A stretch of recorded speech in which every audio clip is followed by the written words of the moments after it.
The world we knew is breaking. For 30 years, the global economy was built on one assumption. Ships would move freely, oil would flow freely, factories would get parts on time, and countries could depend on faraway supply chains without thinking too much about war, geography, or naval power. That world is ending.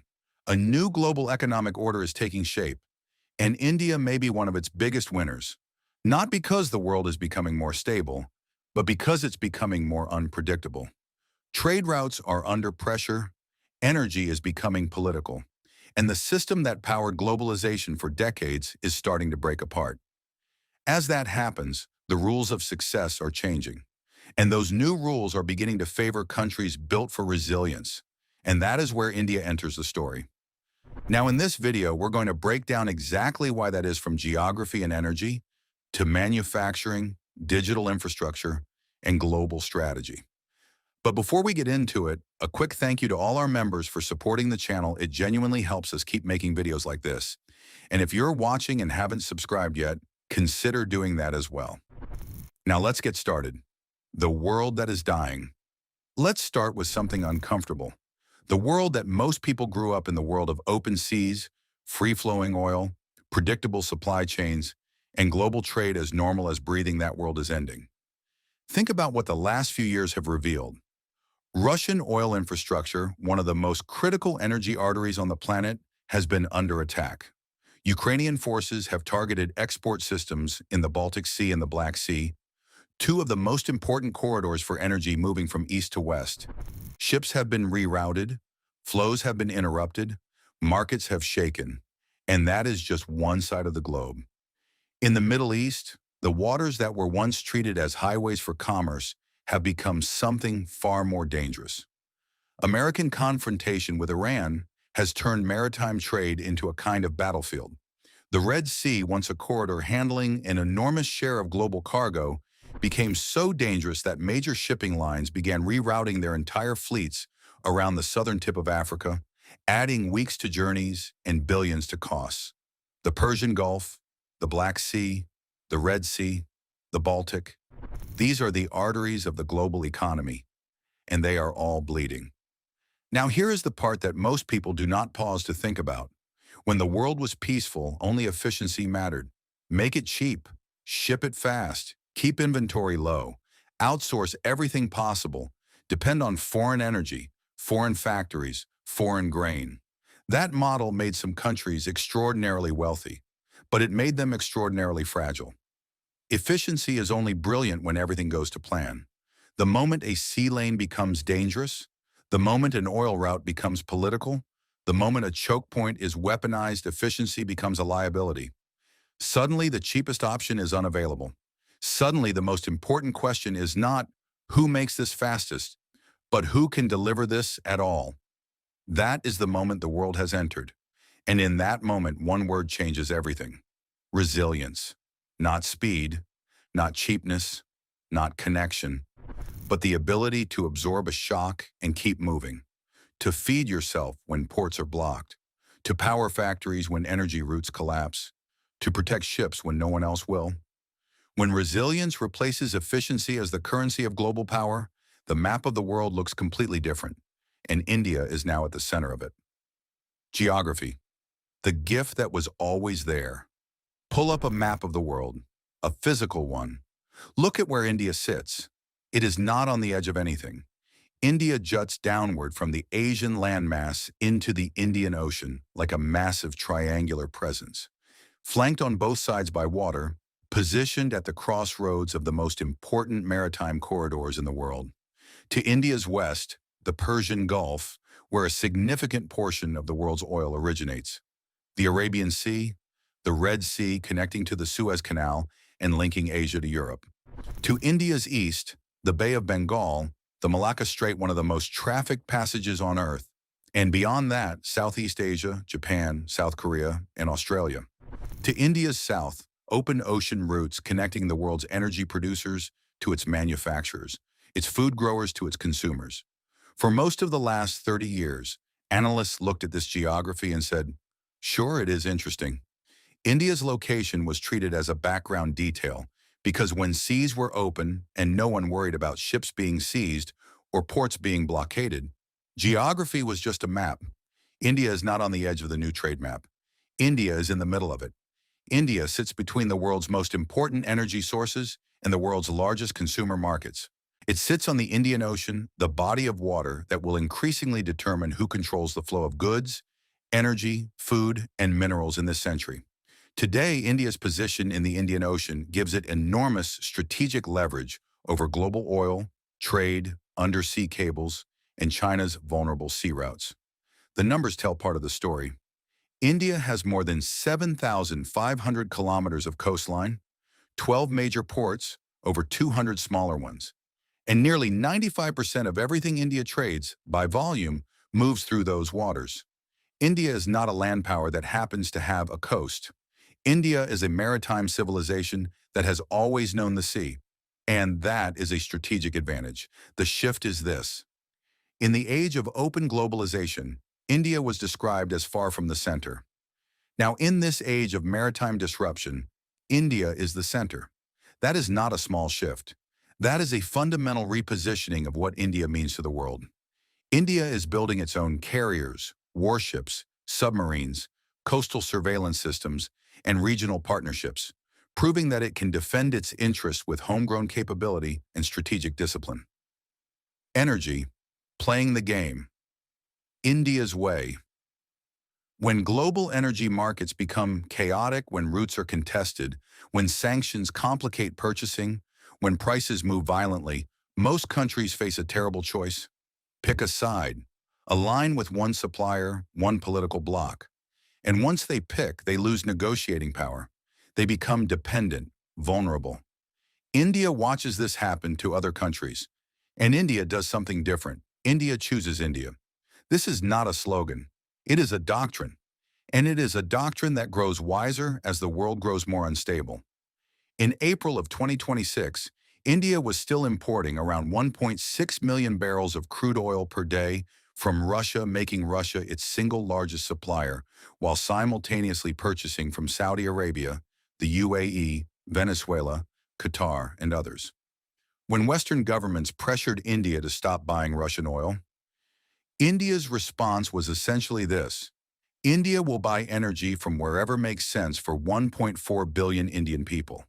That decision belongs to India. Some called it opportunism, some called it moral failure. But consider it honestly. India did not cause the war in Ukraine. India did not build the world's dependence on Russian energy.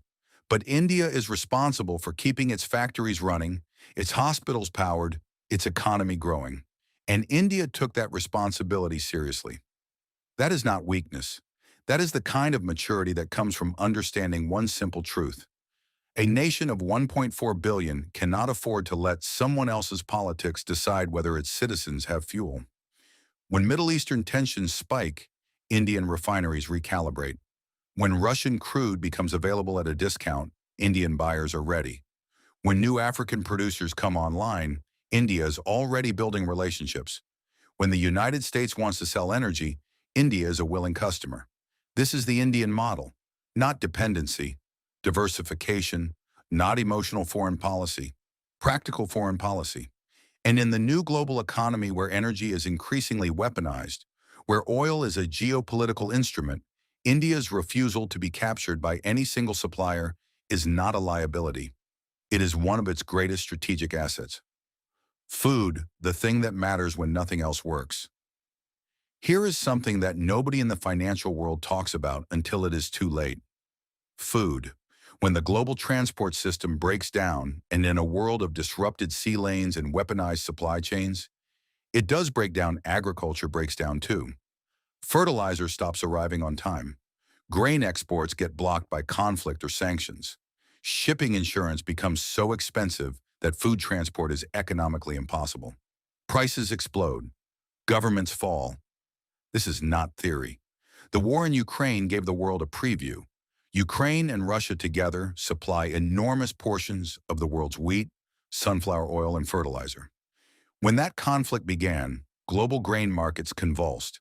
Countries across Africa and the Middle East that depend on imported foods suddenly faced crises. Some faced hunger. Some faced political collapse.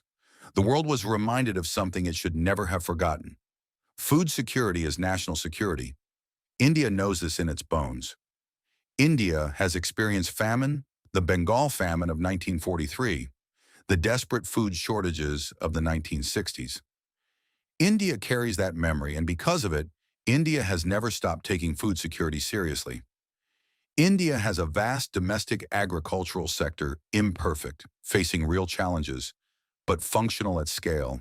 Farmers in enormous numbers, land, food reserves, a government that has, whatever its other failures, consistently prioritized the idea that India must be able to feed its own people.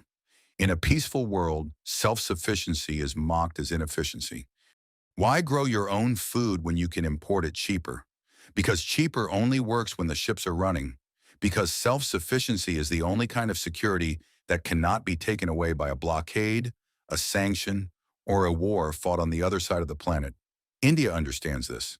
And in the new global economy, where food is becoming a strategic weapon, just like oil and semiconductors, that understanding is power. Manufacturing, the only real alternative. Let's be blunt. The world wants to move manufacturing out of China. The reasons are clear. Concentration risk, Taiwan tensions, IP concerns, and the pandemic lesson that depending on one country for critical goods is dangerous. So if not China, then where? There is only one country on Earth with a combination of population scale, domestic market size, engineering talent, manufacturing ambition, democratic governance, and geopolitical trust that is required to be a real alternative. That country is India. This is not cheerleading. This is arithmetic. Vietnam is important, but Vietnam cannot absorb a manufacturing shift at the scale the world needs. Mexico, Indonesia, Eastern Europe, all important, all limited in ways India is not. India has 1.4 billion people, hundreds of millions of working-age adults, a domestic consumer market already among the largest in the world and growing fast, hundreds of thousands of engineering graduates every year, a government that, despite its inefficiencies, has made manufacturing a national priority through programs like Make in India and production-linked incentives. And critically, India is a democracy.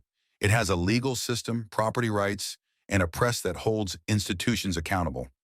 For companies making decade-long investment commitments, those things are not small.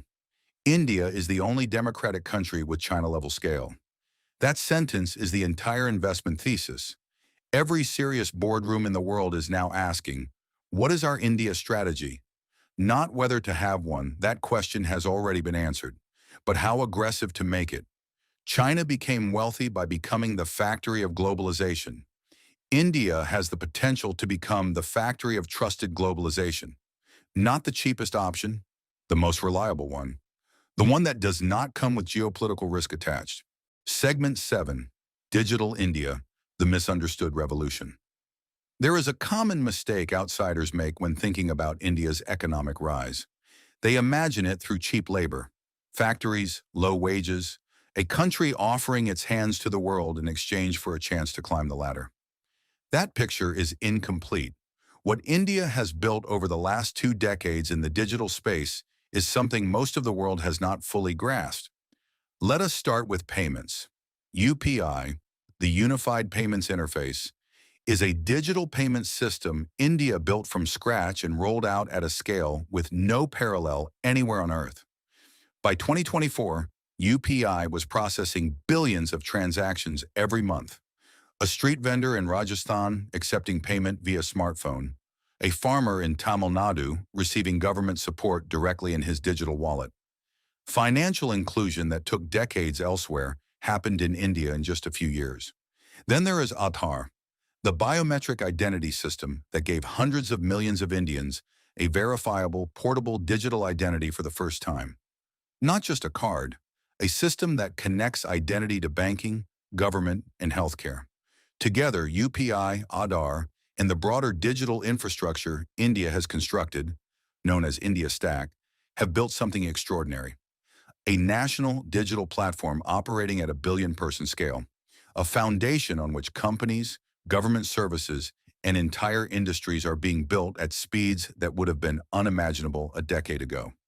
And this is where India defies easy categorization. India is not choosing between being a software country or a factory country. India is building both simultaneously, stacking them on top of each other. Software enabling manufacturing, digital payments enabling commerce, identity systems enabling financial inclusion. China built manufacturing first, then digital platforms. India built digital rails first and is now building manufacturing on top. That may look slower initially, but it may prove more durable because India is not just building companies. India is building national platforms, infrastructure that belongs to the country and cannot be outsourced or taken away.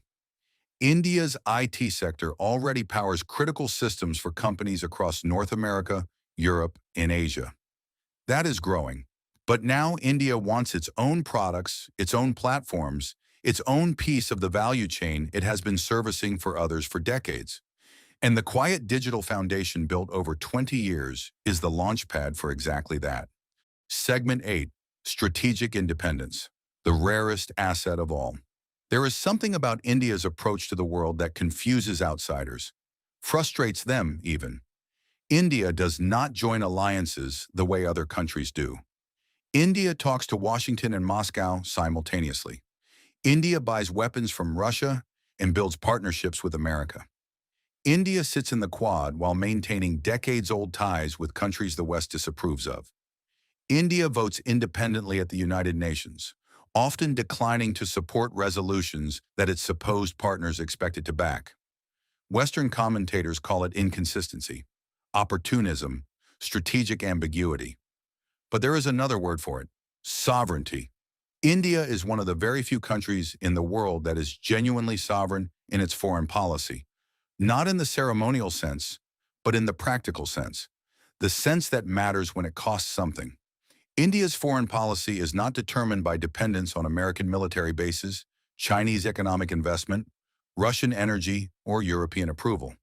It is determined by India's national interest, as India defines it. In a world fragmenting into blocs, where countries are being pressured to choose sides, independence has become the new vulnerability. That independence is not a philosophical position. It is a strategic asset of the first order. India has spent decades building this independence. It costs something. Lectures from Western governments, diplomatic friction, uncomfortable balancing acts. India absorbed the lectures and kept doing what it believed was right for India. As the world fractures further, as alliances feel like traps, India's refusal to be captured is being revalued sharply upward. Almost every other major country sold its independence, traded it for security guarantees, market access, or the comfort of belonging to a powerful bloc. India held on to it. That may be one of the most consequential decisions any country made in the last century. Segment 9. The problems are real. The potential is greater. Now let's be honest, because India's real story does not deserve to be told as exaggeration. India has its own problems. Infrastructure gaps that slow goods from factories to ports, a bureaucracy that can frustrate investors, oil import dependence that creates price shock vulnerability, an execution gap between ambitious policy and ground-level reality, and deep, painful inequality between the India of booming tech campuses and the India of rural poverty. None of that is being dismissed. But here is what matters. Every country has problems. The real question is whether a country has the foundational assets to grow despite its problems. Whether it is on the right side of the structural shifts reshaping the world. Whether, when the big picture is drawn, the advantages outweigh the liabilities. And for India, in this specific moment, the answer is becoming, for the first time in generations, genuinely yes. India has scale, youth, food, domestic demand, technology, manufacturing potential, strategic geography, a growing navy, a democratic system that has held together a civilization of staggering diversity for decades. And India has something that cannot be imported or manufactured by policy decree: civilizational confidence, a belief held by hundreds of millions of people across every language, every region, every background, that India's time is arriving. In geopolitics, as in economics, Belief precedes reality. Countries that believe they are rising make the decisions that make it happen. India right now believes. So let us step back from the details. Let us step back from the oil flows and the naval exercises and the manufacturing statistics and the payment platform numbers. Let us ask the biggest question. What kind of world is coming? What happens if Russian energy disruption continues? What happens if the Persian Gulf becomes a zone of open conflict? What happens if shipping insurance premiums make certain routes economically unviable? What happens if food, semiconductors, minerals, and port access all become tools of geopolitical coercion? What happens if the world built on openness becomes a world built on control? Most countries lose in that scenario. Most countries are too dependent, too small, too exposed, too reliant on goodwill, on systems they did not build and cannot protect. India does not have to lose. The old world rewarded countries that maximize their integration into globalization. The new world will reward countries that can function independently, that can produce their own food, power their own factories, protect their own trade routes, and define their own relationships without being captured by any single power. Look at that list. Now look at India. India can produce its own food. India diversifies its energy across multiple suppliers on its own terms.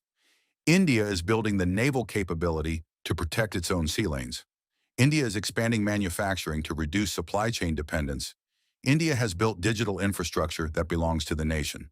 And India is deepening diplomatic ties simultaneously with the United States, Russia, China, Europe, the Gulf, Africa, and Southeast Asia, without owing any of them its independence.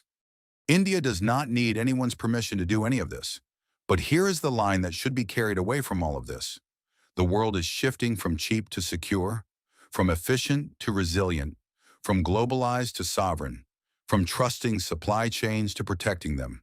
And in that precise shift, in that specific transition from one era to the next, no major country on earth is better positioned, structurally, geographically, demographically, historically, than India. Not because India is perfect, because India is built for this.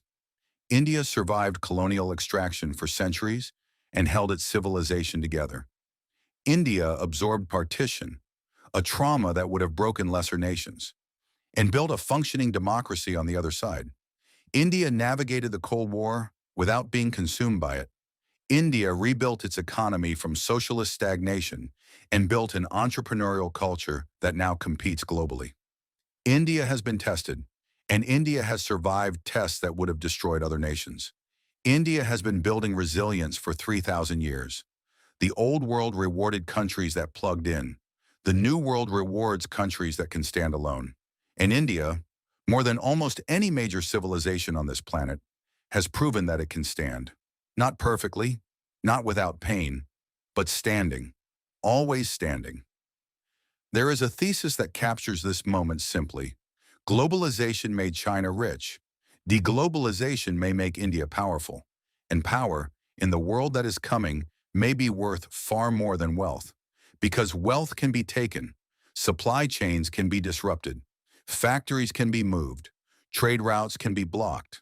But a civilization that feeds itself, protects its own waters, builds its own platforms, manufactures its own goods, and refuses to outsource its own sovereignty, that cannot be taken away. That is India. That is what India is becoming. And maybe, just maybe, the question the world should be asking right now is not whether India is ready for the new global economy. Maybe the question is the new global economy ready for India?